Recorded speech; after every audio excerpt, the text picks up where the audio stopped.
There's a lot of conversation around increasing homelessness, and today's episode is with Major Brooks Gilliam of the Salvation Army. Brooks provides a valuable perspective from the front lines where his organization houses nearly 1,000 unique individuals every year in Bristol. He dispels a lot of myths, clarifies the real problems, and offers insights into how Bristol might solve this important problem.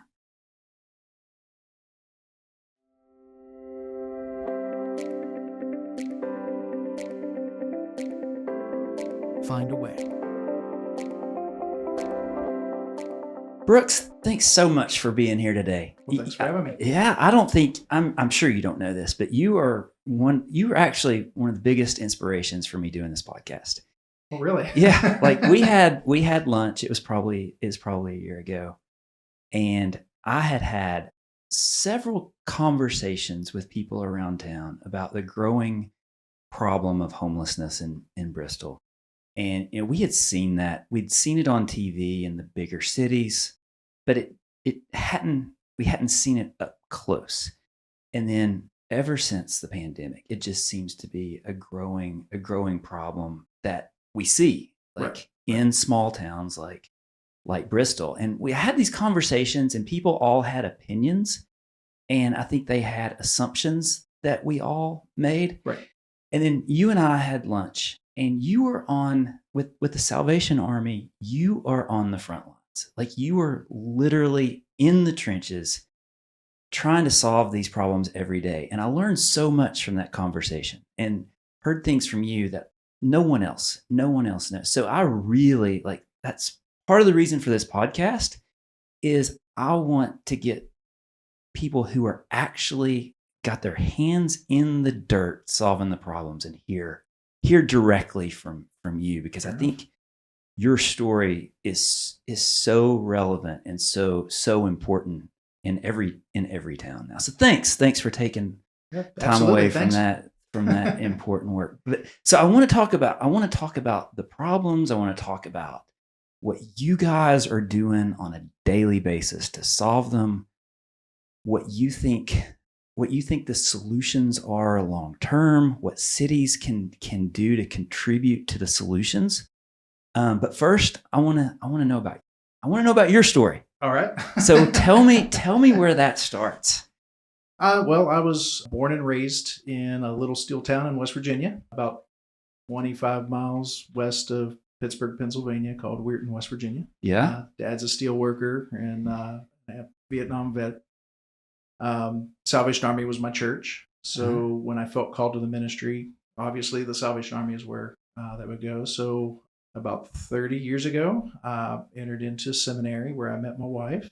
And we took our first appointment in Arkansas 28 years ago. And we have bounced around, I think, 10 communities in 28 years, sometimes longer than others. We have 2 children and one married with 3 grandchildren, and the other's still in college. So last year, we're kind of excited about being that last year of college. And Lori and I just share a passion for people, for sharing Jesus with others and how he can change our lives, and meeting need, head on, and trying to find an uncomplicated but a necessary way of helping people. Salvation Army is such a fixture in our society. You hear people doing a lot of religious people talking, but I think what everybody recognizes is how much you guys do. Like, you really do the heavy lifting in society. Well, we are enabled by a lot of brothers and sisters in Christ, by other community members that may or may not believe, partner organizations.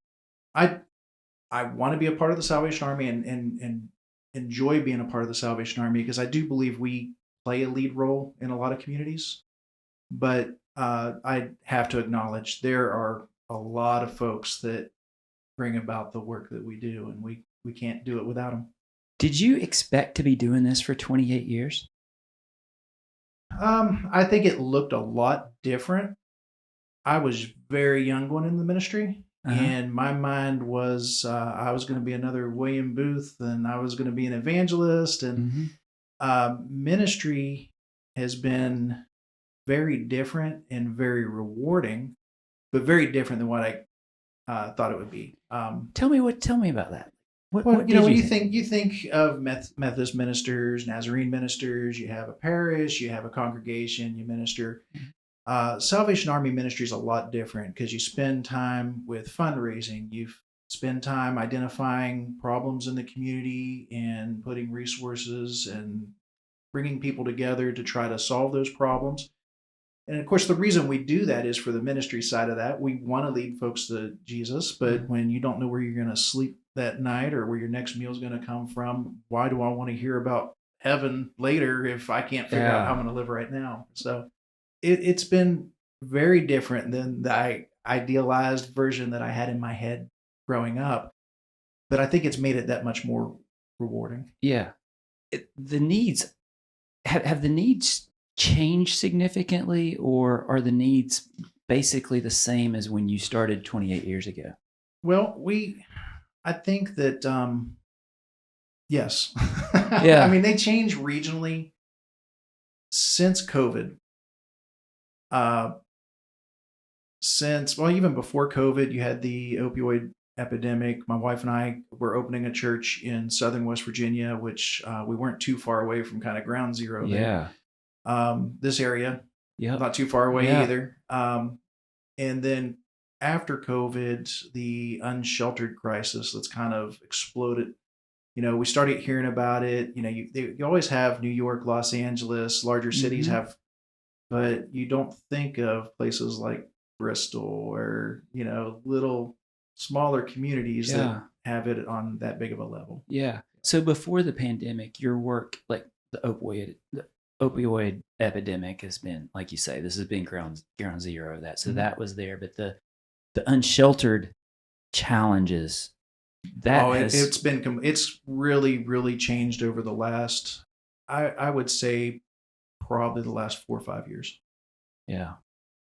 Is that just purely economic, or is there something like, is it I wish I obvious? could tell you. Yeah. I wish. I mean, we've had so many conversations with a lot of different people who are experiencing homelessness. Mhm. We have talked to folks who are formerly homeless. We talk to folks who are experts. You know, every story is different. There's not one reason. It Mm. it could be addiction. It could be loss of income. It could be inflation. I mean, there's just we get older folks that come in and the rising cost of their rent, the rising cost of their medications. At some point, I have to make a choice as to what I'm Mhm. going to do. Some folks just make bad decisions. It just Yeah. varies. I wish there was, like, I could say here's the top 5 Yeah. reasons, but there's really not. Is it fair to say that the margin for error has gotten less in Oh, absolutely. society? Yeah, absolutely. So the safety, like when you started 28 years ago, there were different safety nets. Is that fair to say? Yep. And a lot of those were communal. There were churches, there were families, there were support structures Yes. in place that maybe aren't in place now. I think they're not in place. I think that some of the other things that society's dealing with, for example, we talked about addiction that burns a lot of bridges. Um, Mm. I can think of a guy, he's actually a success story that we've had in the last year, who came to us severe alcoholic. He had burnt every relationship, family, friends, acquaintances, couch surfing. Mm. Then alcoholism would rise back up again. He'd get thrown out of Mm. one place, go couch surf another place. And he did that for probably 2 or 3 years until there's no other couches to go to because nobody's going to let me Mhm. have it. And it took 15 months of working with him, getting him with one of our partners, Bristol Lifestyle Recovery. And he'll probably spend the rest of his life in recovery, as most Mm. recovering alcoholics will tell you. It's a Mm. lifelong journey, but he was able to come out of that, and he's been able to build new relationships, but all of those old relationships are gone. And that's a safety net that we've always had is, friends, family, community. And in a lot of cases, it's just not there when addiction and alcoholism's involved. You deal with these extreme cases. Like he finds you when he's burned every relationship. But I've talked to a lot of different teachers and coaches, and there's a common theme that those relationships, that web of relationships, is a lot shallower now Oh yeah. than when we grew up. And it's like, is it just the nature of our culture to where our friendships just are less deep and more shallow? Yeah, I think I read something. I can't remember. It was in Apple News. It was through one of the sources there, but studies about how men don't make friends anymore. Mm-hmm. We live in this digital realm. We go to work, we come home, but you don't see a lot of close friendships among men, and how that's really kind of damaged our communities, how it is negatively impacts our mental health because we don't have those deeper relationships anymore. And that has been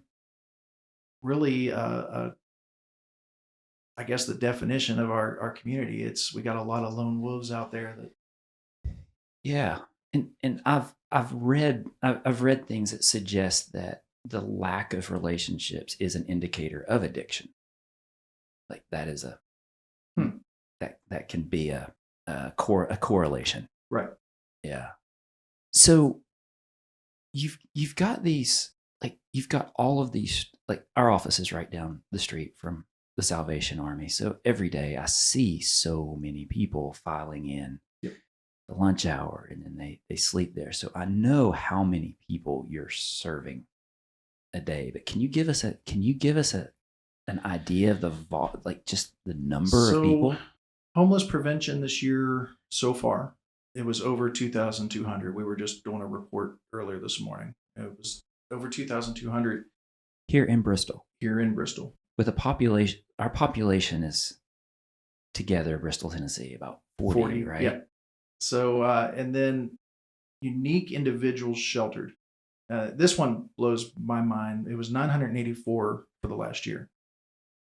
When I moved here in 21, that year I moved here, we sheltered like 330 something people. We've tripled in the 3 years. And that's not folks. And I think we had this conversation previously. Folks are like, oh yeah, all these people are coming from. No, they're not. This is folks from, if not the Bristols, then just immediately in the smaller communities just around us. We do get some folks that are transient, but we get, yeah, it's local. I think that's a huge misconception. Yep. Is that that the those 1,000 people are coming from outside. Like I hear people say, oh, they've gotten on a bus and they found a good place to be homeless, whatever that means. But that's not the case. These 1,000 people are primarily our people. Yeah. In my experience and in what I've seen, and I've driven to the homeless camps. When I encounter somebody who's holding up a sign, I stop and talk with them. I've not met folks from way outside of our area. I mean, there are folks that maybe the coal fields, maybe somewhere, just north of us in Virginia. But when you look at the availability of shelters in the area, you've got Bristol, you've got Kingsport, and you've got Richmond. Hmm. There's a shelter, I think, going up into West Virginia. Somewhere before Charleston, but there used to be one in Bluefield. I think there's one in Princeton, but there's not a lot of places for these folks to go. But we're not getting overwhelming numbers from these areas. Most of what we're experiencing is older, 65 and older, is a lot. unfortunately, we don't have a release plan for this patient from this hospital. Hmm. And so medical transport drops them off in my parking lot and pulls out. Now that less than 1% of our, Uh-huh. and we've been working with both cities to kind of calm that down and Mm-hmm. working with hospitals on, hey, we're not really a medical facility and we need to figure this out. So Mm-hmm. over the last 3 years, that's actually gotten a lot better. But when I first got here, that was a huge Wow. problem. Yeah. And then we get folks who age out of foster care. Um, One of the most heartbreaking cases I think that we've had in the last 3 years. Individual turned 18 for their 18th birthday. They were taken to McDonald's, bought a meal, and then their luggage was dropped off in my parking lot. And they were sitting there waiting on a Saturday night for the shelter to open.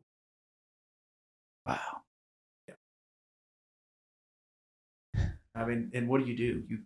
You have no support system in that situation. So what do you do with that? Well, I mean, you start where you can. The end of the story is through one of our partnerships with Family Promise and Sam Ferguson and Margaret Fire Robin have been great in helping us find permanently supportive housing for folks that, because in that case, you have no idea how to live on your own. You have no idea how to take care of an apartment, how to budget, how to do those things. So we were able to find a program to get that person in. Took about a year and a half. Um, it took a lot of time and patience to keep counseling. Hey, here's things you're going to encounter on the streets, and you don't want to be a part of these things. Um, Helping find job or work where they could, and um, just a lot of patient coaching Yeah. to work with them. The first pro you provide them a bed to sleep in that Yep, night, right? absolutely. So your facility, I know you guys have really tried to expand the Yep. number of beds. Tell me what your capacity is. And So we have 48 beds, and I've got about 10 or 12 cots that on cold weather nights we'll pull out, or if we have extreme weather that we need to pull out and get extra in, and we'll pack everybody in as much as we can. But our shelter was designed, we moved into that building, want to say around 93. mm-hmm. And the shelter was designed for the numbers we were having in 1993. So yeah, it is taken a beating with the numbers that we're having now. There's nights it seems like we're hot swapping cots, but Wow. Yeah.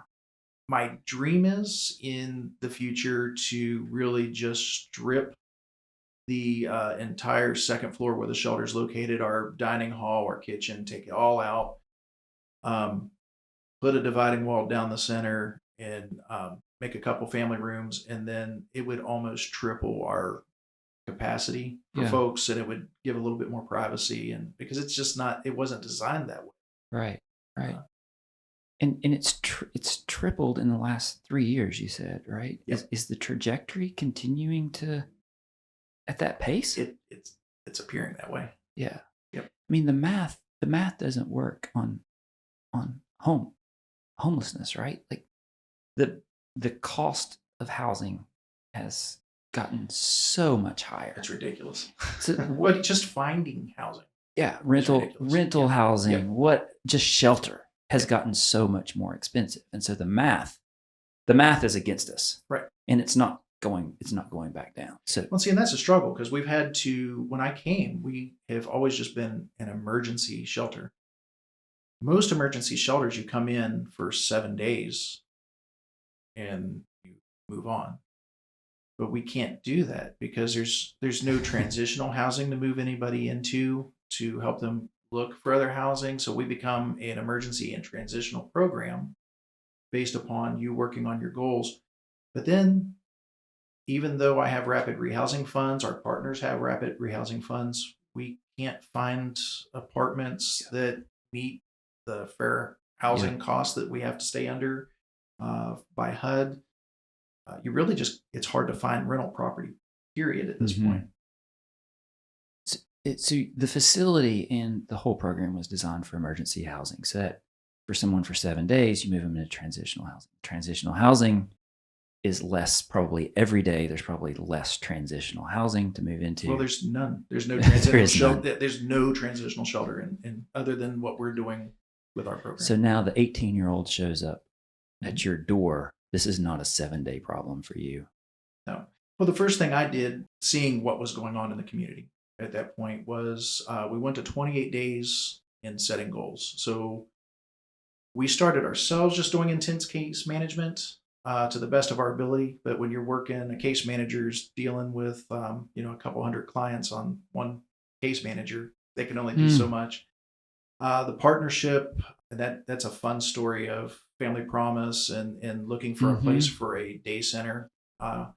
But that partnership allowed bringing more case management on. So we kind of shared that burden, even though everybody's still overloaded. But then you start setting goals with folks who are in transition and extend based upon willing to work towards a solution in my life. This past year, 64 people out of that 980 that stayed with us got into permanent housing. Now, that number could be bigger if we could find more housing, but there are a lot of the folks that come to us are willing to work on their solution. We just got to find a place to. So the will is there. Yeah. When they show up. Yeah. Because I think that's another misconception, is that somehow these people don't have a will to transition. No, and the thing is, and this is, I think, one of the things that probably bugs me the most is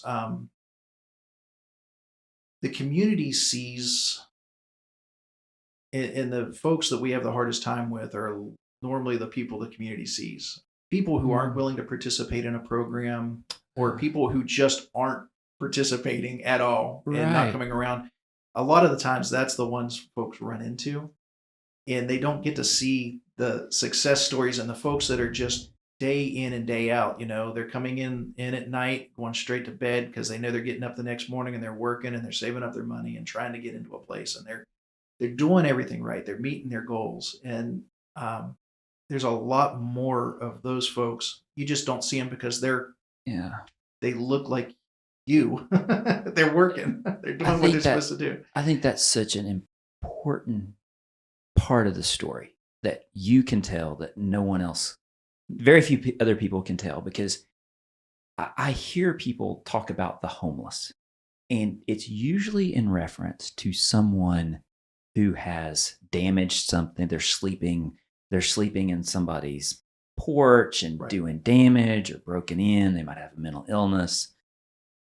And that is our perception of the homeless population. And then we just project that outlier on the people that you're talking about that are grinding every day to and it's heartbreaking, because I can understand, as a person who's responsible for an organization that has property, and I have some of the same struggles they have. Actually, I might have more because they're there. Yeah. And you don't want the property damage. You don't want folks laying out in front. You don't want the messes.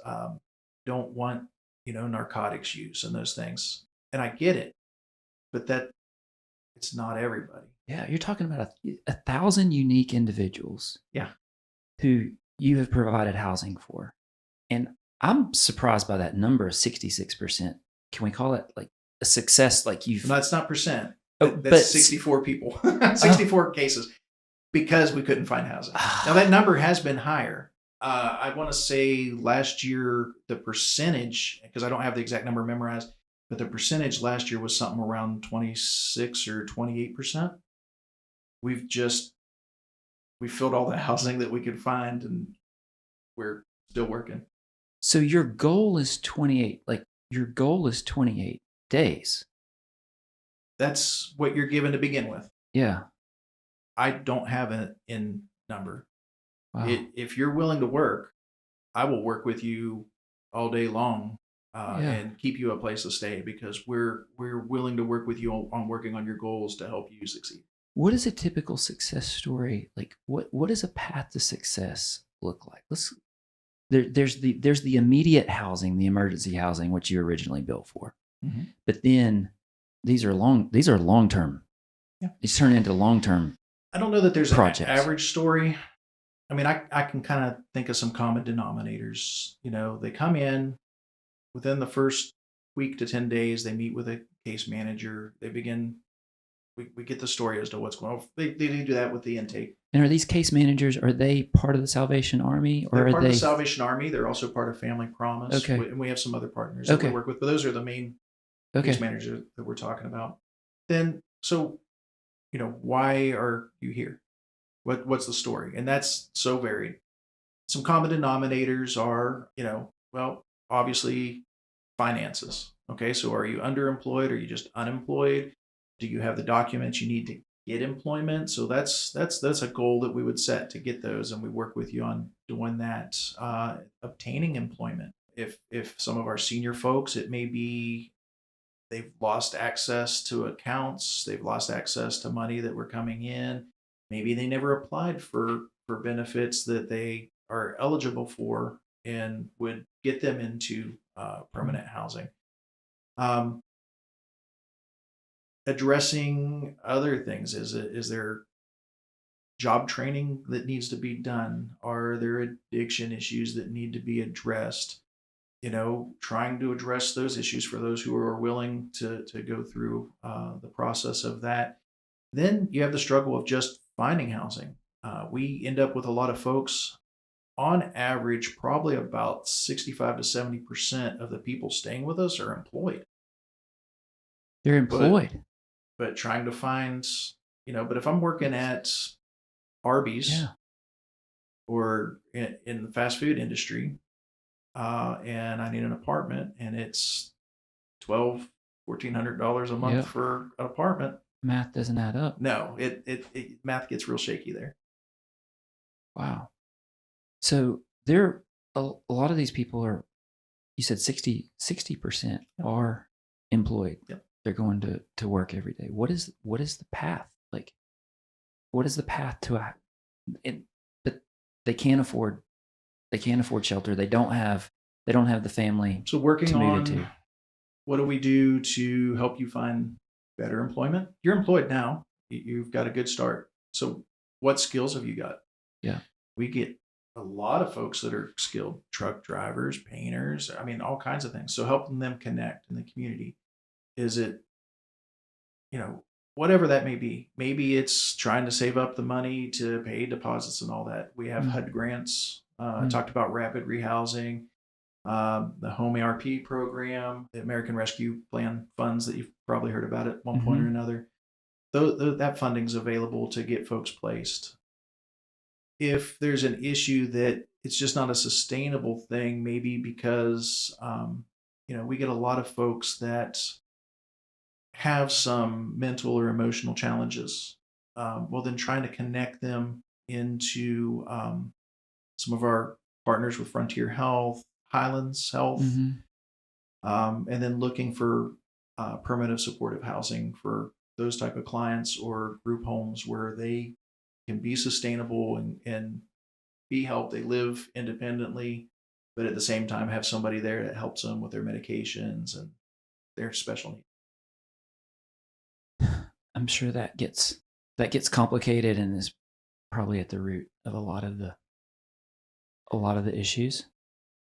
It gets mixed. Yeah, it's all the issues seem to it just gets into this gray, blurry area. When you start talking about mental health, you start talking about addiction, things get very, very mixed.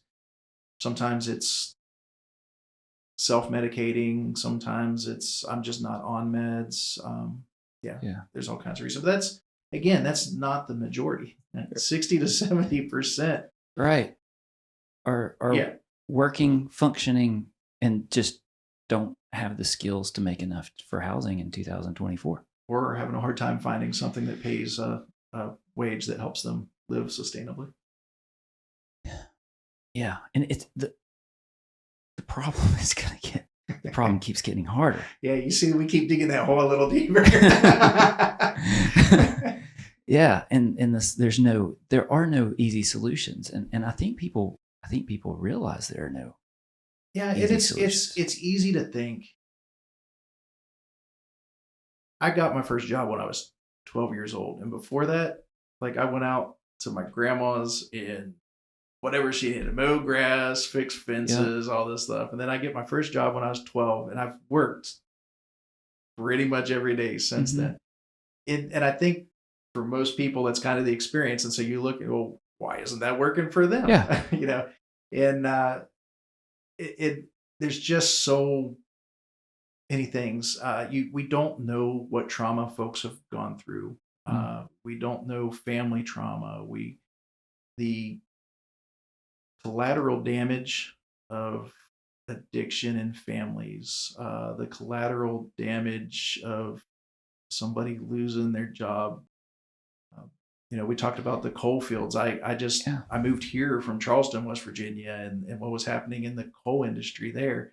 You know, you have folks who for generation after generation after generation worked in the mines, and it was a good living, and then all of a Mm. sudden the mine shuts down, and now what? Mm. You know, um, so there's not an easy answer. There's not, and it seems like we can't come together and even agree that there's a problem because we're just as a society right now so Mm. divided on everything, and Mm. we want to assign maybe a particular political viewpoint to the problems. Yeah.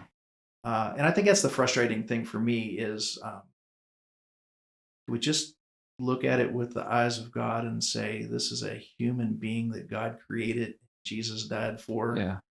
that is worth it. Well, I think that's why your perspective is so. I think that's why your perspective is so valuable, because I think we're so prone to ascribe simple reasons. Right. I keep asking, like, what's the average story, and you keep telling me there It's- is no there average isn't, yeah. story. Like every one of these stories is unique. You know that because you know these people. Like you know them.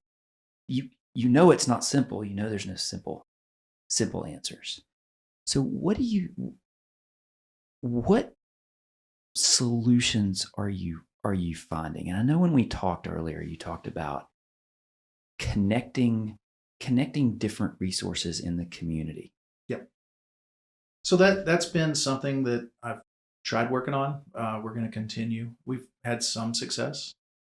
We've got some things in the works now, but the first thing is trying to connect the existing resources and getting everybody together and on the same page and talking. That's not, I mean, nonprofits, we do a good job of talking to one another once everybody Mhm. figures out that, hey, we're not here to try to beat each other. We're here to Mm. work together, right? Mhm. We all need each other Yeah.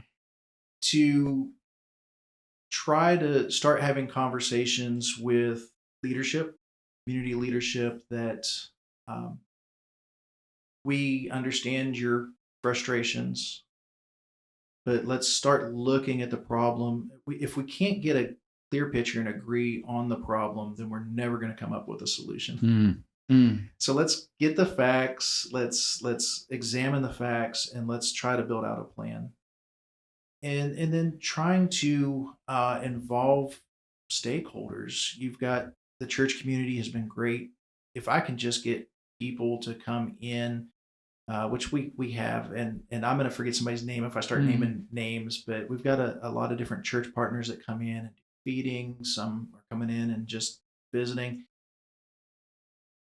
But if we get folks come in, first of all, and just start having a conversation with somebody who hasn't even been treated like a human being for a couple of years, and now I'm sitting down at the table and we're sharing a meal and I'm learning your story, and then I'm able to go out and share that with other people, and I become an ambassador Mm. to the community at large. Hearing those stories directly is impactful It is. on people. But I mean, I get that there's a sense of fear too in doing that. But I think the folks who have begun doing it have been very pleasantly surprised at how rewarding it is and how easy it is. Mm-hmm. Um, and it doesn't get a whole lot easier than just sitting down and breaking bread with somebody. Mm-hmm. You know what I mean? Yeah. Can you tell me like an example of where there's these different nonprofit organizations that are all trying to contribute, but Mhm. in a lot of times you describe them as, I think it's silos, Mhm. and they're not cooperating, and that's something that you guys have made an effort to bring those organizations. Can you give me an example of what that looks like? Well, I think for us, first of all, it was changing our attitudes.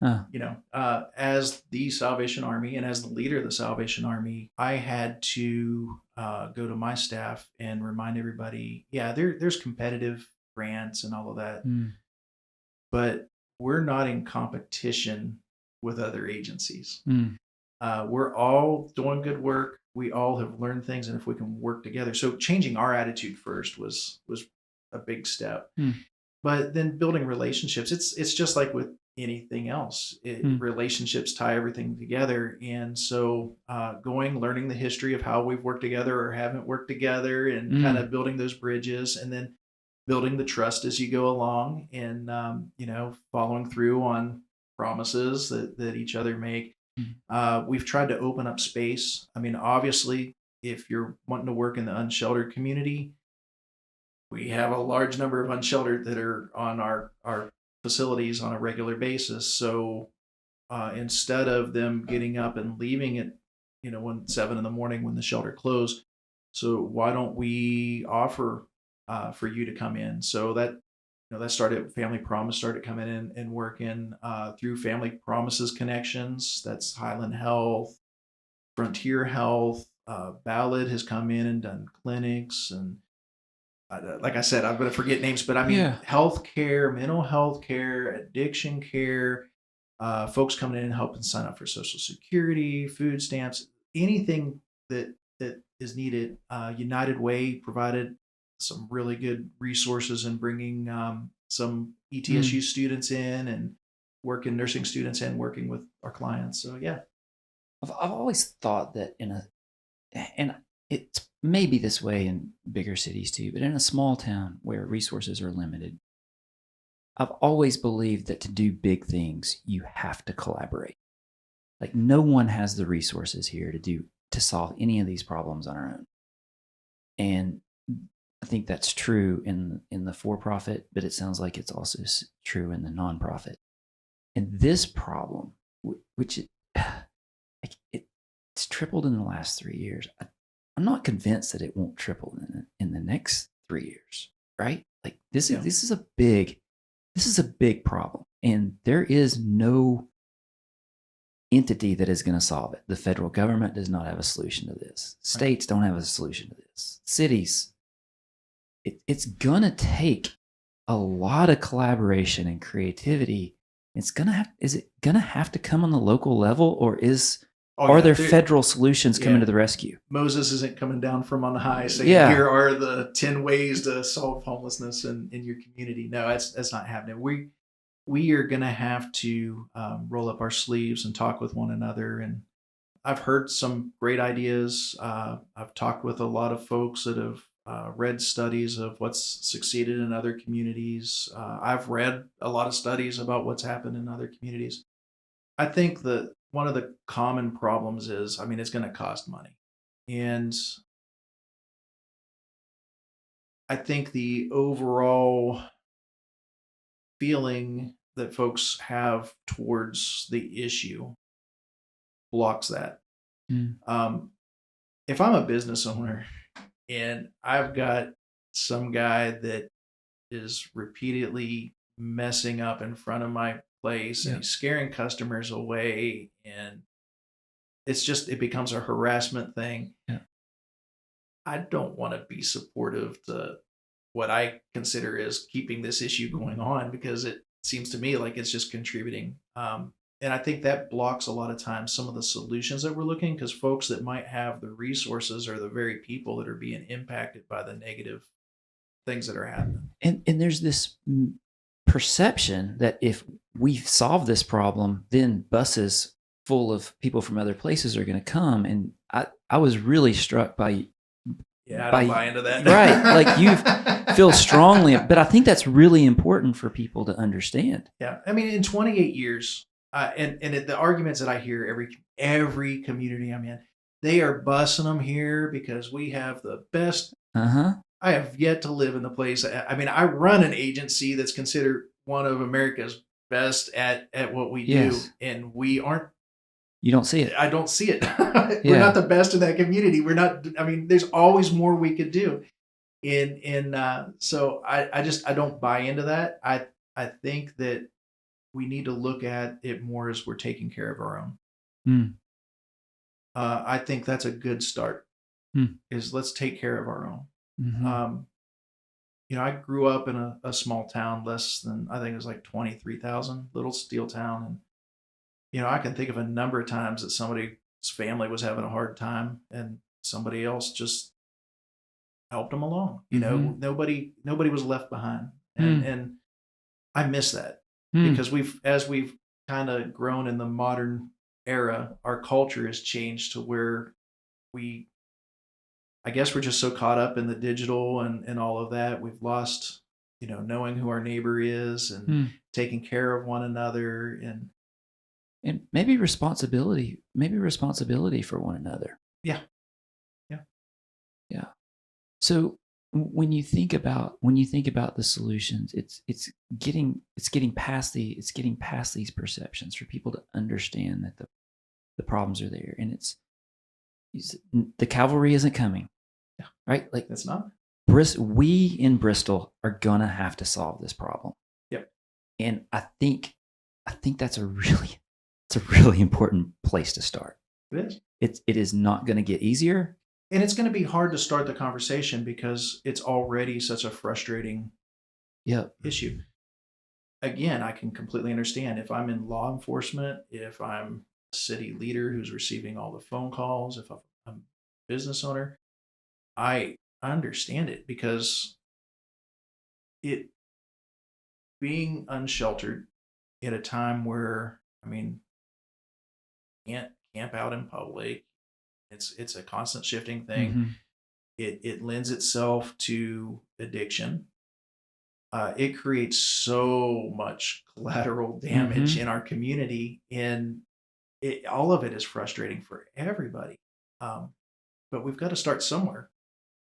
And it's not like it costs. It's going to cost money, but it's not just the money. Like if you had the money tomorrow, it's not like you could just throw dollar bills at this problem and solve it.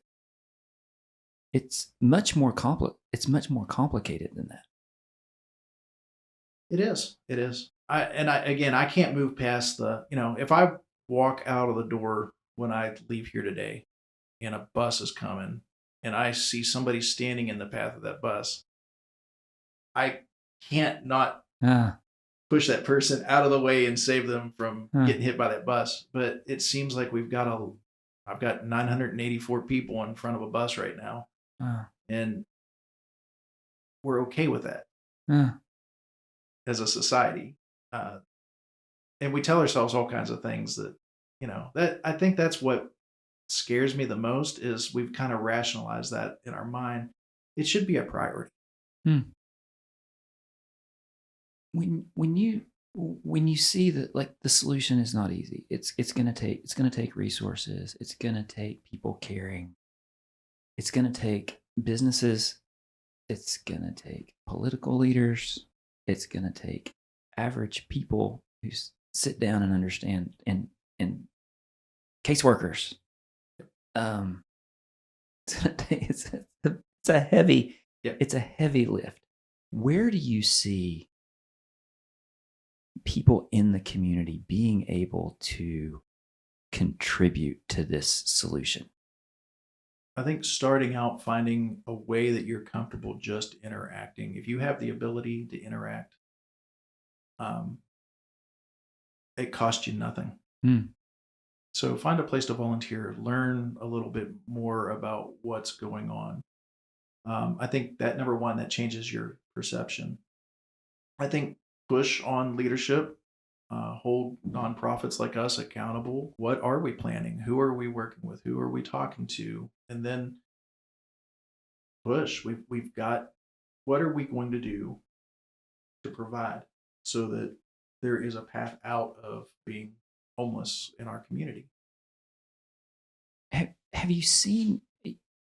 You've I'm sure you've got a network of peers in different places. Everybody's Bristol's not unique, right? Yeah.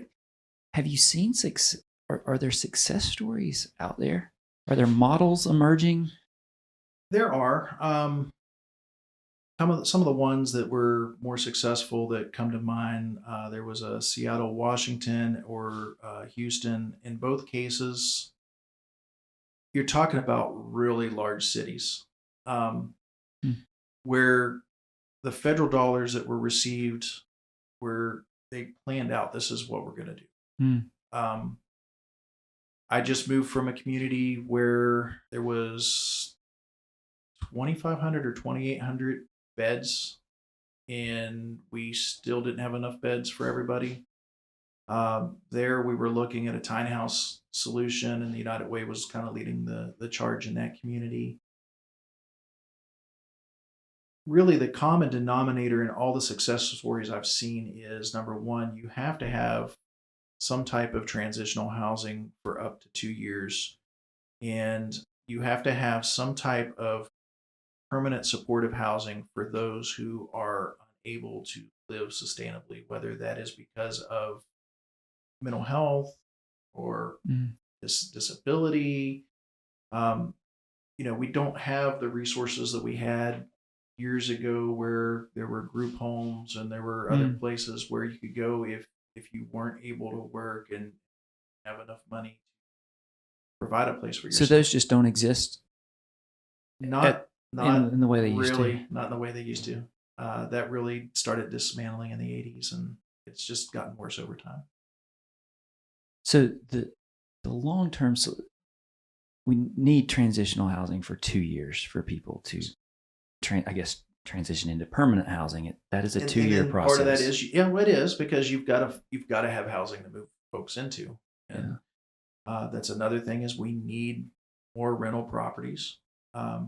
We need more affordable rental properties. If you're looking at government grants and those kind of things, you are nailed down to what they say fair market values are on that. I don't have those numbers off the top of my head. I wish I did because I know that would be helpful today. Yeah. But that's one of my case managers would be good at getting this for you. But it's limiting, and that's another cause that we've seen is so I had a lady who her and her husband lived in an apartment complex on the Virginia side for 20 something years. Yeah. Her rent was somewhere between $500 and $600. In the last year, the apartment sold. The owner lives out of state. Got a letter saying your rent will now be $1,500 a month. And the next month, she was without a home. Pensioned. Her husband's passed away. She has her pension and but it's a fixed income, and there was just no way. It took us 8 months to find a place that was affordable to get her into. And that solution, was it ultimately like subsidized?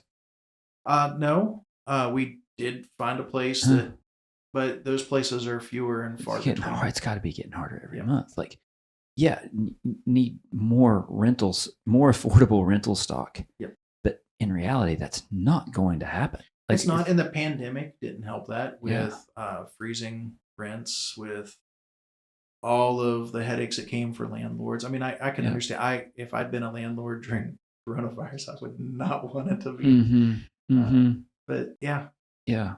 So that's not that to me doesn't seem like that's gonna be a viable solution. Like increased rental Unless stock. we start pushing on leadership that we need to encourage more housing.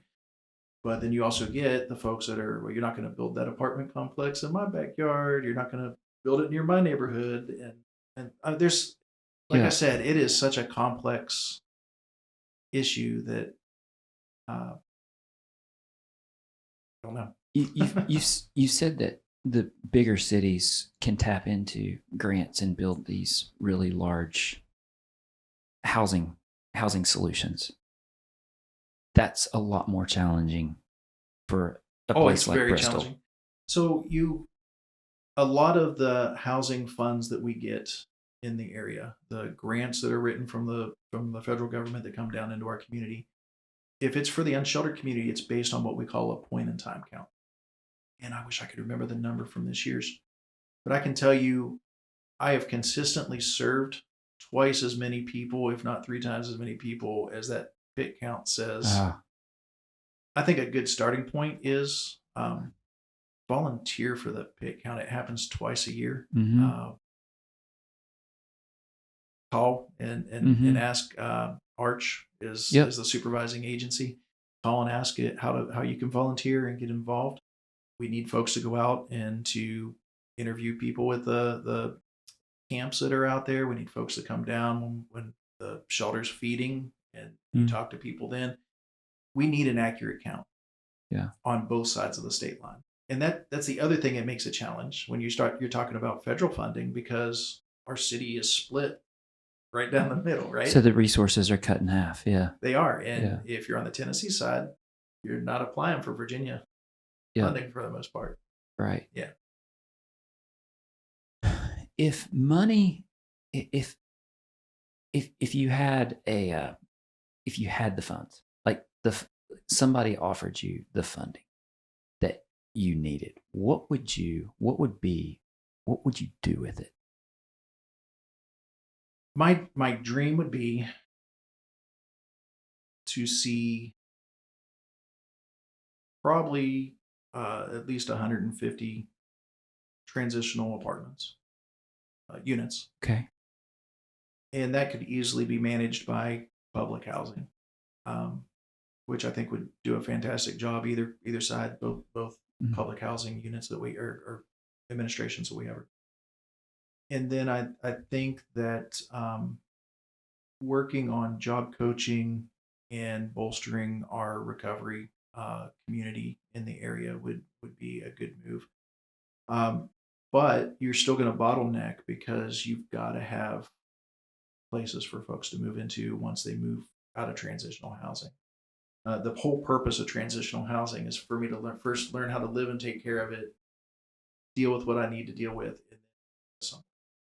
And that right now there's just not that permanent. Yeah. And then is that dream, that 150 units of transitional housing, is that a large community where the resources are there on site? That is where you have caseworkers that are working with folks on site. That's the best permanent, supportive and supportive housing. When you're looking at transitional, folks need to meet with case managers. They need to set goals. They need somebody to partner with them, not do it for them, but to partner with them and help. So the housing is the most important thing, but it's not enough on its own. It's not enough on its own. You still need the volunteer community. Yeah. How important is the location of the housing and transportation? Well, I mean, you and I both have to have transportation to get to work every day. You know, part of the reason we're located where we are is because you have, I mean, outside of the fact that since the Army came in 1878 or 79 to Bristol, we've been in a 2-3 block radius of where we're at now. But the other reason is because of the access to transportation, the access to the resources that are needed for folks to and jobs. Yeah. I suspect there's a push by cities to well, you see news articles move about it that all the time. further from the city center. St. Augustine, 10-12 years ago, I think there was Panama City. I remember seeing some news articles in the last couple of years about them, not an Army shelter, but just shelters. You read news articles about that stuff. And and again, that comes from a view of, it's drawing it in. But if it was drawing it in 1878, we would have had this problem a lot long ago for the cause. Right. Right. And if you're unsheltered and you're looking for dollars, let's say I'm going to go and I'm going to panhandle. I'm not going to go do it out in the middle of a cornfield. You're going to go Yeah. where the people are, and where are the people? They're downtown. Um, so you could put a shelter. You could put that anywhere. That not doesn't necessarily draw the people that you're thinking it's going to draw out. What it does is it cuts folks off who are trying to be successful from the resources they need to be successful. Yeah. Are there are there things that are there things that city leaders that if you wish if you could tell them anything, what sorts of things do you think are important there? Because I think this is such a difficult problem to solve. And I think the private sector is going to contribute. It has to contribute. But at some point, local governments are going to have to come up with solutions. City Council has been incredibly supportive. Now I'm on the Tennessee side, so I mean that's my go-to. Right. I think they're just as perplexed because I think they understand a lot of what we're telling them and a lot of what our partners are telling them, but they don't have the dollars to throw at it either. I think that it's going to take conversations. How do we look at who do we bring to the table to do a public-private partnership? What are some small steps that we can take that puts us in going in that direction so we have maybe some success to show to try to grow that model out? I don't know. We've had a lot of conversations about that over this last year. We're still having in the next coming weeks. We're having some other conversations with our partners about that. Yeah. So it's tough problems to solve. There are literally no easy solutions. Right. And I think small towns like ours across America are all use the word perplexed. Absolutely. And you're staring at this problem and it's getting harder all the time. And there's no answers to it.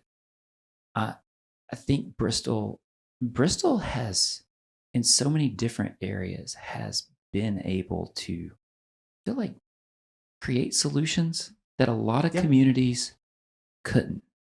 And I really give a lot of credit to our city for doing that. We had Viking Academy on here a few weeks ago, and what they're doing is phenomenal. And it's taken at-risk high school students, and they're created a new way of doing it. There was no manual for this, and it seems to be working, but it really required a lot of bold, courageous leadership and creativity. Right. This problem is probably gonna take the same thing, right? It is. And maybe Bristol is able to figure out a uniquely Bristol solution to this problem. I believe that it will happen. I have met so many good people, caring people in our city leadership, folks, that it's not for a lack of want to solve problems.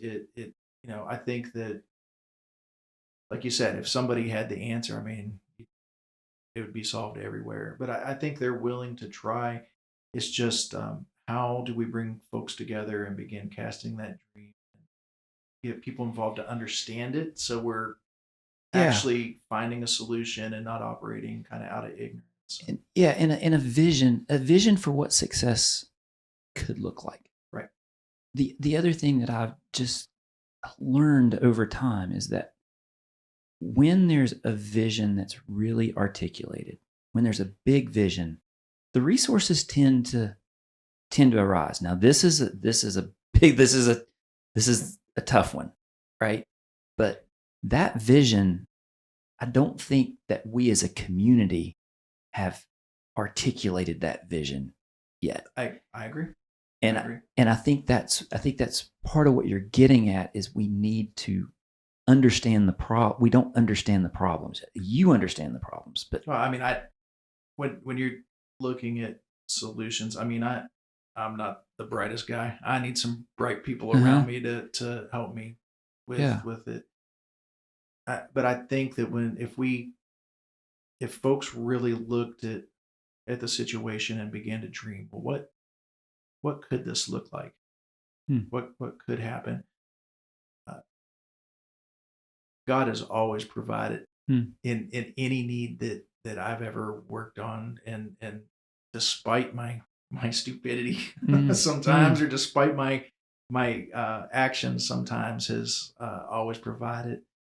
I believe, and this is a giving community. It's a loving community. This is a great place to live in. We love it. Yeah. And so I think there's a lot of good people. There's a lot of really inventive people with that entrepreneur spirit. So I know it's possible. I think it's really just getting folks to kind of get their minds around the problem, get their minds around that it's people that we're dealing with, because it's easy. I don't have to worry about it. I don't lose sleep over it at night if I can dehumanize it, right? Yeah. But when I start seeing the human problem, well, that's what keeps me up at night, because the weather dips between below 32. I start wondering who's going to freeze to death. I'm up all night. I might as well just go down to the office and keep pulling people in, because I'm not going to sleep at night. But it's easier for us to not think about it. But if we just think about it a little bit, I mean, think of some of the great things that have happened in this community because folks are just so creative. Yeah, behind all these things, these great things that are happening, like Viking Academy, are private individuals who have really contributed heavily to that dream. And we have a lot of resources, but that space, like, it seems like part of the solution is creating that space and getting the right people in the room to figure out what this vision is, right? What it looks like. And it sounds like that's not in place right now.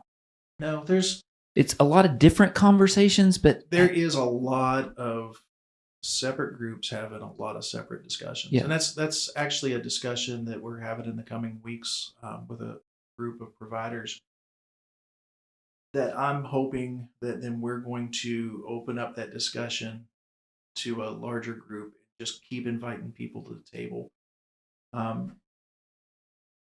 We want to try to break silos. We want to try to break down walls that we've put up, so that, and we're not always going to agree, but that's good. I mean, I want to hear opinions different than mine, because if I'm in an echo chamber, I'm not learning anything. In fact, I'm probably just getting dumber.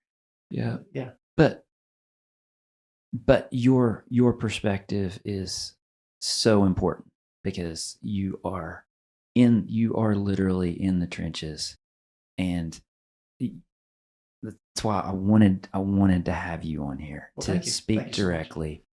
And I just appreciate so much what you and the Salvation Army is doing, because, like I say, I see it every day. Like, you are doing real work. We are the hands and feet of the community. The community enables us to do what we do. I mean, I'm privileged every day to get up and do what I do, and God's blessed me so much just to be here. Like I said, we love the community. Really. Well, you are a super important part of it, doing some of the most important work in the city, and we just so much appreciate you. And I hope that we can put together that space for the leaders of Bristol to begin to articulate how we could do this. Like, I think it sounds like it's a solvable problem. It's a difficult one, If not But solvable, I think that we can at least take a huge bite out of it. yeah, I yeah, yeah. Well, thanks so much for being on. thank you. All Thank you right. for having me.